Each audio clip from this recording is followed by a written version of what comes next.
দর্শক যে যেখান থেকে দেখছেন সবাইকে আমার আন্তরিক শুভেচ্ছা এবং প্রাণ ভরা ভালোবাসা। সামনে দেখছেন ইনি হচ্ছেন শাহনাজ কাদরির একমাত্র মেয়ে এবিএ গনি খান চৌধুরীর নাতনি। বলার বিষয় এটাই, নতুন করে এসছেন কংগ্রেস দলের হয়ে কাজ করার জন্য এবং উনি রাজনীতিতে নেমে গেছেন। সবাইকে শুভেচ্ছা এবং ভালোবাসা জানিয়ে আজকে শুরু করছি।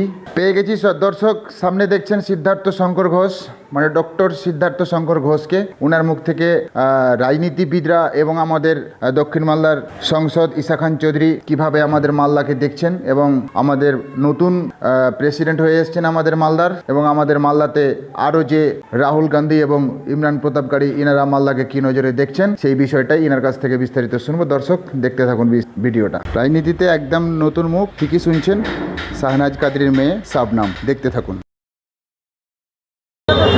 আজকে মালদায় এই রথবাড়ি স্ট্যান্ডে আজকের কর্মসূচিটা কি? আমাদের মানে ভারতীয় জাতীয় কংগ্রেসের কর্মসূচি আজকে কি ছিল, বা এটা নিয়ে আপনার মতামত, বা SIR নিয়ে আপনার মতামত কি একটু বলবেন বিস্তারিত। আজকের কর্মসূচি হচ্ছে গত 29 তারিখে আমাদের কলকাতার বিধান ভবনে একটা হামলা হয়।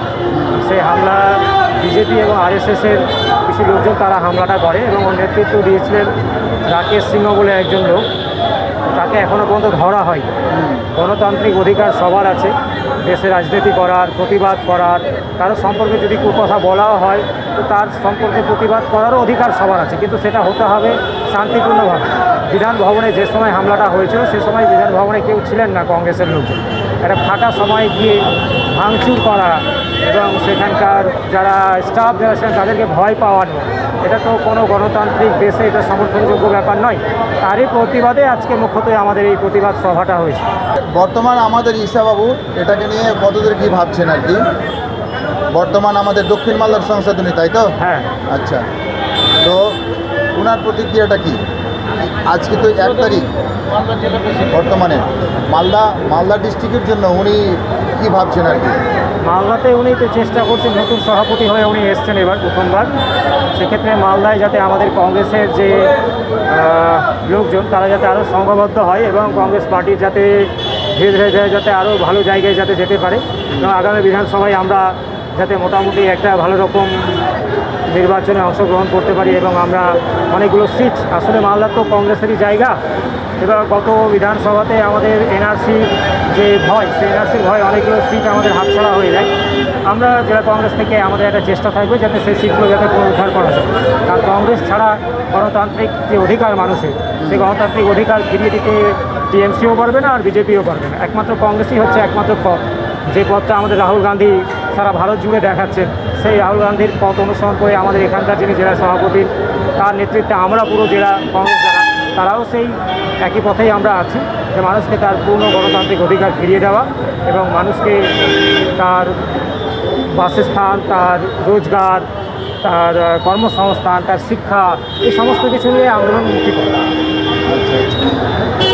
বর্তমান পশ্চিমবাংলায় আমাদের একটি ফুল যেটাকে বলা হয়, একটাই MP, একটাই সংসদ, বর্তমান ঈশা খান চৌধুরী। তো আমাদের মানে কেন্দ্রের যারা, বিশেষ করে আমাদের রাহুল গান্ধী এবং আরও ওনার নেতৃত্বে যারা আছেন ইমরান প্রতাপকারী, ওনারা আমাদের মালদাকে নিয়ে কী ভাবছেন জানা থাকলে একটু বলবেন। না, ওনারা মালদাকে নিয়ে খুব ভালোভাবেই ভাবছেন এবং আমাদের একটা মোটামুটি টার্গেট নেওয়া হয়েছে যে নর্থ ইস্টে যাতে সবচাইতে বেশি ভোটিং শেয়ার যাতে মালদা জেলার থাকে। হ্যাঁ, যতগুলো স্টেট আছে কিংবা যতগুলো জেলা আছে, আর মালদার একমাত্র MP আপনারাও জানেন, তো স্বাভাবিকভাবেই আমাদের কাছ থেকে একটা প্রত্যাশাও বেশি থাকবে। এটা গনি খান চৌধুরীর একটা যেহেতু মাটি, তো গনি খান চৌধুরীর মাটি মানেই কিন্তু কংগ্রেসের মাটি। কোনো কারণে আমাদের সেই মাটিটা অনেকটা আলগা হয়েছে, সেই মাটি আবার আমাদের ধীরে ধীরে শক্ত হচ্ছে। আপনারা লোকজন দেখলেই এবং প্রচার প্রসার দেখলেই এবং মানুষের সাথে কথা বললেই বুঝতে পারবেন। সেক্ষেত্রে আমরা আবার মালদাকে কংগ্রেসের মাটি করে আমরা গনি খান চৌধুরীকে আমরা চিনি। পুনরায় মালদাতে ফিরে আসতে হলে আমাদের এই বিশেষ করে মালদার কংগ্রেসকে এবং মালদার কংগ্রেস নেতৃত্বকে মানে কী করণীয় হয় এনাদের এবং কী করা দরকার?